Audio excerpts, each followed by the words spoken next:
जो लोग चिराग पासवान के बिहार फर्स्ट बिहारी फर्स्ट पे सवाल उठाते थे, गठबंधन में मेरी भूमिका के ऊपर सवाल उठाते थे कि इसके पास ज्यादा इसको सीटें दे दी गई, इतना ये लोग प्रदर्शन नहीं करेंगे, मुझे लगता है ये एक जवाब ने एक रिजल्ट ने कई प्रश्नों के जवाब देने का काम किया। पर मैंने ये भी कहा था कि 2020 में भी अगर हम लोग एकजुट होते, अगर ये यूनाइटेड एनडीए 2020 में भी होता तो भी हम लोग इतना ही शानदार प्रदर्शन करते। पर आज एक तरफ जहां यूनाइटेड एनडीए की ताकत देखने को मिली, तो वहीं राजद जो पिछले 5 साल से अहंकार की पार्टी बना हुआ था, और अहंकार की परिकाष्ठा देखिए कि अभी जनादेश आया नहीं है और 18 तारीख को हम शपथ लेंगे कि अगर कोई मुझ पे ये इल्जाम लगाता है कि मेरी वजह से जदयू हारी, तो जीता कौन? राष्ट्रीय जनता दल जीती थी। वो अपनी काबिलियत पे नहीं जीती थी, वो एनडीए के बिखराव की वजह से जीती थी। उस वक्त भी मैंने कहा था कि अगर हम लोग यूनाइटेड होते तो 25 सीटें on record, I have said this, कि 25 सीटें राजद पार नहीं कर पाती। तो जहां जंगल राज वालों को आज पता चला कि बिहार की जनता में वो कहां खड़े होते हैं, तो वहीं बिहार की जनता ने जिस तरीके से एनडीए और तमाम हमारे प्रत्याशियों को सराखों पे उठाने का काम किया, उसके लिए मैं बिहार की जनता का धन्यवाद करता हूं। मुख्यमंत्री नीतीश कुमार जी एक बार फिर से मुख्यमंत्री बनेंगे, ये मेरा पूरा विश्वास है। अरुण भारती जी के बारे में क्या कहेंगे? और अरुण भारती के बारे में नमस्कार, अब बोले भारत देख रहे मैं हूं आपके साथ कमलेश। चिराग पासवान को जो बहुमत आया है उससे काफ़ी उत्साहित हैं। हालांकि कल ही चिराग पासवान ने एग्जिट पोल पर भरोसा नहीं जताया और कहा है था कि 24 घंटा का इंतजार कीजिए, और वो 24 घंटा बीतने के बाद जैसे ही उन्हें बहुमत मिली है और जो सीट जीते हैं, एक बार फिर से गदगद हैं और जनता को वो बहुत बहुत धन्यवाद देते हुए नजर आ रहे हैं। स्ट्राइक रेट को लेकर के भी क्या कुछ कहते हुए नजर आ रहे हैं चिराग पासवान, तेजस्वी को भी चढ़ा रहे हैं। सुनिए। माइक नीचे करो। बिहार की जनता को, बिहार की महान जनता को विशेष धन्यवाद और बधाई देता हूँ कि जिस तरीके से एक ऐतिहासिक फैसला बिहार की जनता ने एनडीए को एक प्रचंड जीत देकर अगले 5 साल नीचे करो भाई थोड़ा, विकास की राह पर गति देने की सोच के साथ ये फैसला लिया है। मैं ये मानता हूँ और मैंने हमेशा कहा है कि बिहार और बिहारियों में वो बुद्धि है, वो क्षमता है कि सही समय पर सही फैसला लेते हैं।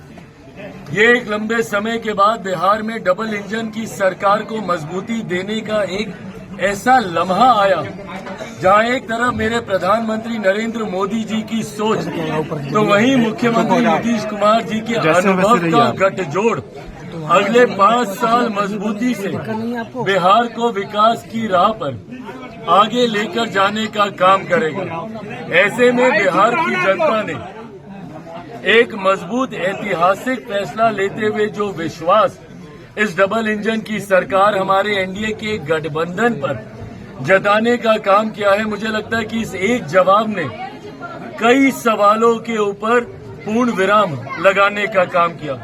जो लोग मुख्यमंत्री नीतीश कुमार जी की स्वास्थ्य को लेकर सवाल उठाते थे, जो लोग पिछले 2 दशक के एनडीए के कार्यकाल को लेकर सवाल उठाते थे, जो लोग जंगल राज के होने ना होने और आज की तारीख में जंगल राज के क्या मायने हैं उस पे सवाल उठाते थे, या जो लोग मेरे प्रधानमंत्री की प्राथमिकता में बिहार कितना है उस पर सवाल उठाते थे, या जो लोग चिराग पासवान के बिहार फर्स्ट बिहारी फर्स्ट पे सवाल उठाते थे, गठबंधन में मेरी भूमिका के ऊपर सवाल उठाते थे कि इसके पास ज्यादा इसको सीटें दे दी गई, इतना ये लोग प्रदर्शन नहीं करेंगे, मुझे लगता है ये एक जवाब ने एक रिजल्ट ने कई प्रश्नों के जवाब देने का काम किया। पर मैं मानता हूं कि अब यहीं से जहां एक तरफ मैं बिहार की जनता का धन्यवाद करता हूं, तो ये कतई संभव मेरे प्रधानमंत्री नरेंद्र मोदी जी के बिना नहीं हो सकता था। जिस तरीके से प्रधानमंत्री ने पिछले साल 1.25 साल में जब से तीसरी बार केंद्र में हमारी सरकार बनी है, तब से लेकर अभी तक जिस तरीके से उन्होंने निरंतरता में बिहार आकर बिहारियों को प्राथमिकता में रखकर लाखों करोड़ों की परियोजनाओं को धरातल पर उतारने का काम किया। और जिस तरीके से मुख्यमंत्री नीतीश कुमार जी के नेतृत्व में उन तमाम योजनाओं को धरातल पर उतारा गया, अगर मैं मेरे प्रधानमंत्री के शब्दों में कहूं तो नरेंद्र और नीतीश इस जोड़ी ने एक अपना कमाल करके दिखाया है। और मैं ये मानता हूं कि ये हमारे गठबंधन की ताकत है। शुरू से मैंने कहा था कि पांचों दलों का ये गठबंधन एक विनिंग कॉम्बिनेशन है, एक विनिंग अलायंस है। मैंने ये भी कहा था कि 2020 में भी अगर हम लोग एकजुट होते, अगर ये यूनाइटेड एनडीए 2020 में भी होता तो भी हम लोग इतना ही शानदार प्रदर्शन करते। पर आज एक तरफ जहां यूनाइटेड एनडीए की ताकत देखने को मिली तो वहीं राजद, जो पिछले 5 साल से अहंकार की पार्टी बना हुआ था, और अहंकार की परिकाष्ठा देखिए कि अभी जनादेश आया नहीं है और 18 तारीख को हम शपथ लेंगे। जनादेश को भी पार करते हुए महत्वाकांक्षाएं जब आपका अहंकार का रूप ले लेती है तो परिणाम यही होता है। ऐसे में जो लोग समझ रहे थे इतने समय से कि सबसे बड़ी पार्टी वो है, मैंने उस वक्त भी कहा था कि अगर कोई मुझ पे ये इल्जाम लगाता है कि मेरी वजह से जदयू हारी तो जीता कौन? राष्ट्रीय जनता दल जीती थी। वो अपनी काबिलियत पे नहीं जीती थी, वो एनडीए के बिखराव की वजह से जीती थी। उस वक्त भी मैंने कहा था कि अगर हम लोग यूनाइटेड होते तो 25 सीटें on record, I have said this, कि 25 सीटें राजद पार नहीं कर पाती। और आज कमोवेश वही परिणाम देखने को मिले हैं। तो जहां जंगल राज वालों को आज पता चला कि बिहार की जनता में वो कहां खड़े होते हैं, तो वहीं बिहार की जनता ने जिस तरीके से एनडीए और तमाम हमारे प्रत्याशियों को सराखों पे उठाने का काम किया, उसके लिए मैं बिहार की जनता का धन्यवाद करता हूं, मेरे प्रधानमंत्री जी का धन्यवाद करता हूं, मुख्यमंत्री नीतीश कुमार जी का धन्यवाद करता हूं और एनडीए के तमाम घटक दल जिस एकजुटता के साथ मांझी जी, उपेंद्र कुशवाहा जी, हम लोगों ने मिलकर चुनाव लड़ा है।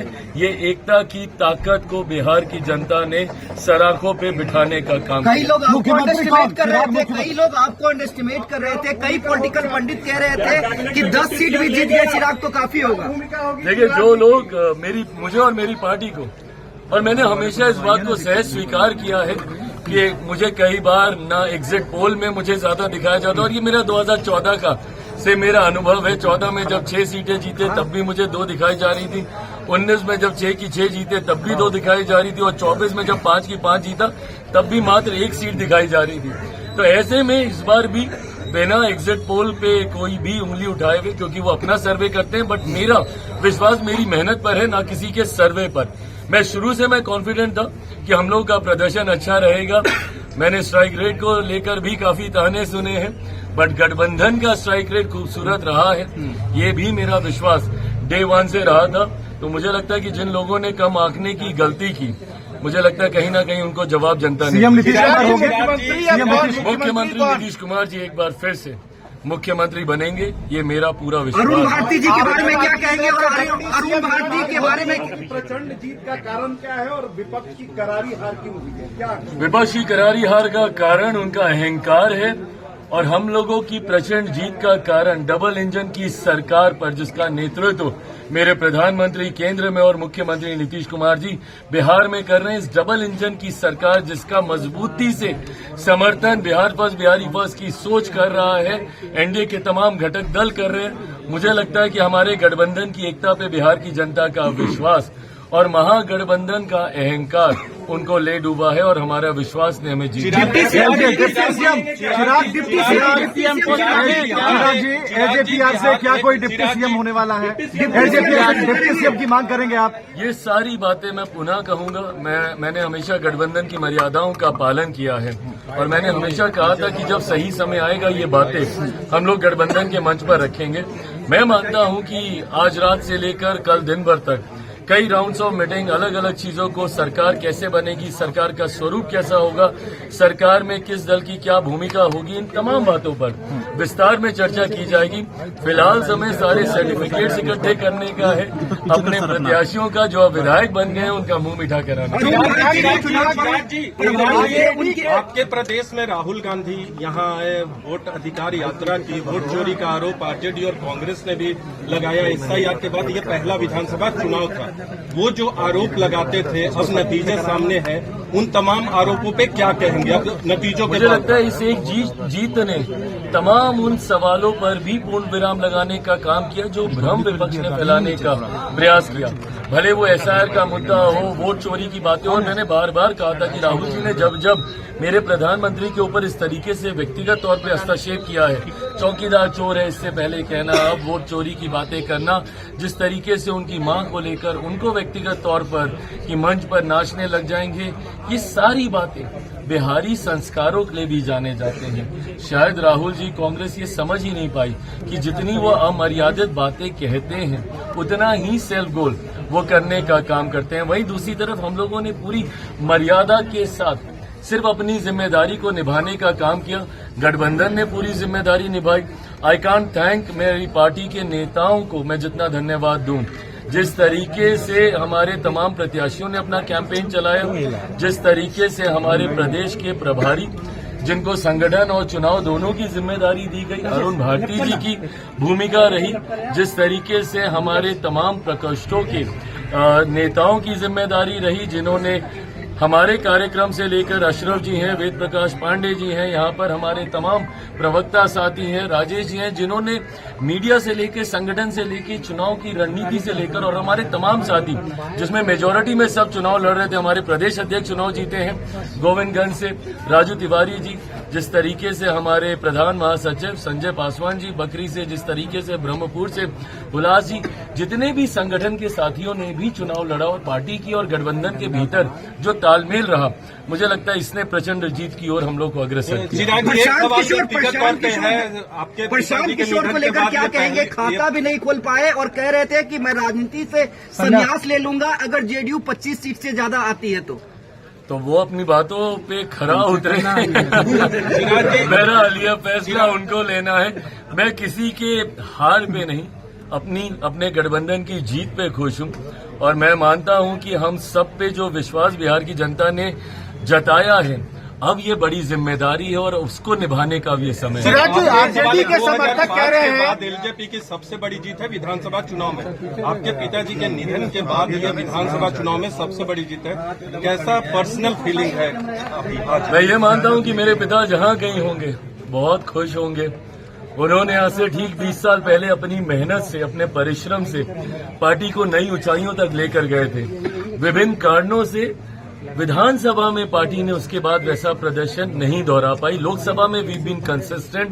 2014 से निरंतरता में हम लोग बढ़िया स्ट्राइक रेट से हम लोग जीते हैं, बट विधानसभा में वैसा प्रदर्शन हम लोग दोबारा नहीं कर पाए। आज मैं मानता हूं कि मेरे पिता जहां कहीं होंगे खुश होंगे, अपने पार्टी के कार्यकर्ताओं को आशीर्वाद दे रहे होंगे, और जो मेहनत हम सब ने की है उस पर जरूर वो हम सब पे प्रसन्न हैं। चिराग 25 से 30 तो नीतीश कुमार, लेकिन 30 से 35 क्या चिराग होंगे? 30 से 35 से पहले एक बार फिर से 29 में मेरे प्रधानमंत्री नरेंद्र मोदी जी को चौथी बार देश का प्रधानमंत्री बनाना है। वो बड़ा पड़ाव है, उसको पार करके 30 के रण में उतरेंगे। बहुत बहुत धन्यवाद। तो आपने सुना, चिराग पासवान एक बार फिर से जो है वो स्ट्राइक रेट की बात कह दी है और सीधे तौर पे कहते हुए नजर आ रहे हैं।